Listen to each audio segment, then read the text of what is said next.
ಹಾಸನದ ಅಧಿದೇವತೆ ಶಕ್ತಿ ದೇವತೆ ಹಾಸನಾಂಬೆಯ ದರ್ಶನಕ್ಕೆ ಲಕ್ಷ ಲಕ್ಷ ಸಂಖ್ಯೆಯ ಭಕ್ತ ಸಾಗರವೇ ಹರಿದು ಬರ್ತಾ ಇದೆ. ಕಳೆದ 3 ದಿನಗಳಿಂದ ನಿರೀಕ್ಷೆಗೂ ಮೀರಿ ಭಕ್ತರ ದಂಡು ಹಾಸನದತ್ತ ಬರ್ತಾ ಇದೆ. ಇವತ್ತಿಗೂ ಕೂಡ ನಾವು ಗಮನಿಸ್ಬೋದು. ಇವಾಗ ಏನು 9:30 ಸುಮಾರಿಗೆ ಭಕ್ತರ ಸರತಿ ಸಾಲುಗಳು ಹೇಗಿದೆ ಅಂತ ನಾವು ಗಮನಿಸ್ಬೋದು. ನಾವೇನು ನೋಡ್ತಾ ಇದ್ದೀವಿ, ಇದು ಧರ್ಮ ದರ್ಶನದ ಸರತಿ ಸಾಲು. ನಿನ್ನೆ ಎಲ್ಲ ಇದು ಒಟ್ಟು ಭಕ್ತರು ಸುಮಾರು 4.5 ಲಕ್ಷಕ್ಕೂ ಅಧಿಕ ಸಂಖ್ಯೆಯ ಭಕ್ತರು ಹಾಸನಾಂಬೆಯನ್ನು ದರ್ಶನವನ್ನು ಮಾಡಿದ್ದಾರೆ. ಈ ಎಲ್ಲರೂ ಕೂಡ ಬೆಳಗಿನ ಜಾವ ಬಂದು ಧರ್ಮದರ್ಶನದ ಸರತಿ ಸಾಲಲ್ಲಿ ನಿಂತಿರ್ತಕ್ಕಂಥವ್ರು. ಈಗ 9 ಗಂಟೆ ಆದರೂ ಕೂಡ ಮೂವ್ ಆಗ್ತಾನೆ ಇದ್ದಾರೆ. ಈಗೇನು ನಾವು ನೋಡ್ತೀವಿ ಅದು ಮುಖ್ಯ ದ್ವಾರ, ಇಲ್ಲಿ ಧರ್ಮದರ್ಶನದ ಸರತಿ ಸಾಲು ಎಂಟ್ರಿ ಆಗ್ತಕ್ಕಂಥ ದ್ವಾರ. ಅಲ್ಲಿಂದ ಹಾಸನಾಂಬೆಯ ದರ್ಶನದವರೆಗೆ ದೇಗುಲದ ಗರ್ಭಗುಡಿವರೆಗೆ 5 ರಿಂದ 5.5 ಕಿಲೋಮೀಟರ್ ಆಗ್ತದೆ. ಆದರೆ ಹಿಂದಕ್ಕೂ ಕೂಡ 3 ರಿಂದ 4 ಕಿಲೋಮೀಟರ್ ಬ್ಯಾರಿಕೇಡ್ ವ್ಯವಸ್ಥೆನೇ ಈಗ ಮಾಡಲಾಗಿದೆ.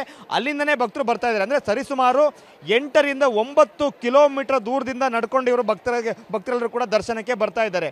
ಕೇವಲ ಹಾಸನ ಅಲ್ಲ, ಅಥವಾ ಕೇವಲ ಕರ್ನಾಟಕದ ಬೇರೆ ಬೇರೆ ಜಿಲ್ಲೆ ಅಲ್ಲ, ದೇಶದ ಹಲವು ರಾಜ್ಯಗಳಿಂದ ಭಕ್ತರು ಬರ್ತಾ ಇದ್ದಾರೆ. ನಿನ್ನೆ ಮಧ್ಯಾಹ್ನ 2 ಗಂಟೆವರೆಗೆ 15,30,000 ಭಕ್ತರು ಹಾಸನಾಂಬೆಯ ದರ್ಶನವನ್ನು ಮಾಡಿದ್ದಾರೆ. ಒಂದು ಕಡೆ ಇಷ್ಟು ದೊಡ್ಡ ಸಂಖ್ಯೆಯಲ್ಲಿ ಭಕ್ತರು ಹಾಸನಾಂಬೆ ದರ್ಶನಕ್ಕೆ ಆಗಮಿಸ್ತಾ ಇದ್ದಾರೆ. ಸೊ ಭಕ್ತರಿಗೆ ಯಾವುದೇ ಗೊಂದಲ ಆಗಬಾರ್ದು ಅಂತೇಳಿ ಅಲ್ಲಲ್ಲೇ ಬೋರ್ಡ್ ಹಾಕಿದ್ದಾರೆ. ಈಗೇನು ನೋಡ್ತಾ ಇದ್ದೀವಿ, ಈ ಜಾಗದಿಂದ ನೀವು ನಡ್ಕೊಂಡು ಹೊರಟ್ರೆ ಕನಿಷ್ಠ 2 ಗಂಟೆ ಸಮಯ ತಗೊಳ್ತಾರೆ. ಅಂದರೆ ಭಕ್ತರು ಮಾನಸಿಕವಾಗಿ ಸಿದ್ಧರಾಗಬೇಕು. ನನಗೆ 1 ಗಂಟೆಗೆ ದರ್ಶನ ಆಗಿಬಿಡುತ್ತೆ ಅಥವಾ 1.5 ಗಂಟೆಗೆ ದರ್ಶನ ಆಗುತ್ತೆ ಅಂತಕ್ಕಂಥ ಅರ್ಜೆಂಟ್ ಇರಬಾರ್ದು. ತಕ್ಷಣ ಅವ್ರಿಗೆ ಗೊತ್ತಾಗಬೇಕು. ಆರಂಭದಲ್ಲಿ 5 ಗಂಟೆ ಅಂತ ಹಾಕಿದ್ದಾರೆ, ನಂತರ ಮುಂದೆ ಬಂದಾಗೆ 4 ಗಂಟೆ, 3 ಗಂಟೆ, 2 ಗಂಟೆ. ಅಂದರೆ ಎಲ್ಲಿಂದ ನಡ್ಕೊಂಡು ಹೊರಟ್ರೆ ಭಕ್ತರು ಎಷ್ಟು ಸಮಯದಲ್ಲಿ ದರ್ಶನ ಮಾಡ್ಬೋದು ಅಂತೇಳಿ ಅಲ್ಲೆಲ್ಲೇ ಬೋರ್ಡ್ಗಳನ್ನು ಹಾಕಿದ್ದಾರೆ. ಇದು ಒಂದು ಪಥ. ಆದರೆ ಮತ್ತೊಂದು ಇದೇ ಧರ್ಮದರ್ಶನದ ಮತ್ತೊಂದು ಸಾಲಿನ ಕೂಡ ನಾವು ನೋಡ್ಬೋದು.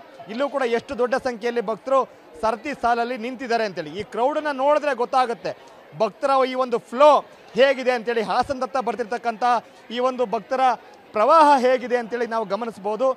ಏನು ನಿನ್ನೆ ಒಂದೇ ದಿನ ಹಾಸನಾಂಬೆ ದರ್ಶನೋತ್ಸವದ ಇತಿಹಾಸದಲ್ಲೇ ಎಂದೂ ಕೂಡ ಕಂಡು ಕೇಳರಿಯದಷ್ಟು ದೊಡ್ಡ ಸಂಖ್ಯೆಯ ಭಕ್ತರು ಬಂದರು. 4.5 ಲಕ್ಷಕ್ಕೂ ಅಧಿಕ ಸಂಖ್ಯೆಯ ಭಕ್ತರು ನಿನ್ನೆ ಹಾಸನಾಂಬೆ ದರ್ಶನವನ್ನು ಪಡ್ಕೊಂಡಿದ್ದಾರೆ. ಇವತ್ತು ವೀಕೆಂಡ್ ಇದೆ, ಜೊತೆಗೆ ಇವತ್ತು ಶನಿವಾರ ಮತ್ತು ನಾಳೆ ಭಾನುವಾರ ಇದೆ. ದೀಪಾವಳಿ ಹಬ್ಬದ ಹಿನ್ನೆಲೆಯಲ್ಲಿ ಸರಣಿಯಾಗಿ ರಜೆಗಳು ಬಂದಿದ್ದಾವೆ. ಹಾಗಾಗಿ ಬರ್ತಕ್ಕಂಥ ಭಕ್ತರ ಸಂಖ್ಯೆ ನಿನ್ನೆಯಷ್ಟೇ ಇರ್ಬೋದು ಅಥವಾ ನಿನ್ನೆಗಿಂತ ಹೆಚ್ಚಾಗ್ಬೋದು ಅಂತಕ್ಕಂಥ ನಿರೀಕ್ಷೆಯೊಂದಿಗೆ ಜಿಲ್ಲಾಡಳಿತ ಮತ್ತಷ್ಟು ವ್ಯವಸ್ಥೆಗಳನ್ನು ಮಾಡಿಕೊಂಡಿದೆ. ಬರ್ತಕ್ಕಂಥ ಭಕ್ತರಿಗೆ ಯಾವುದೇ ಸಮಸ್ಯೆ ಆಗಬಾರ್ದು, ಏನೂ ತೊಂದರೆ ಆಗಬಾರ್ದು. ಸಮಯ 1 ಗಂಟೆ 2 ಗಂಟೆ ಜಾಸ್ತಿ ಆಗ್ಬೋದು, ಆದರೆ ಯಾವುದೇ ಗೊಂದಲ ಇಲ್ಲದೆ ದರ್ಶನವನ್ನು ಮಾಡಿಸಬೇಕು ಅಂತೇಳಿ ಖುದ್ದು ಉಸ್ತುವಾರಿ ಸಚಿವರು ಫೀಲ್ಡ್ಗಿಳಿದಿದ್ದಾರೆ. ನಿನ್ನೆ ರಾತ್ರಿ 8 ಗಂಟೆಗೆ ಹಾಸನಕ್ಕೆ ಬರ್ತಾರೆ. ಆವಾಗಿಂದ ನಿರಂತರವಾಗಿ ಬೆಳಗಿನ ಜಾವ 4 ಗಂಟೆವರೆಗೂ ಕೂಡ ಧರ್ಮದರ್ಶನ ಸಾಲಲ್ಲಿ ನಿಂತು ಭಕ್ತರಿಗೆ ದರ್ಶನ ಮಾಡಿಸಿದ್ದಾರೆ.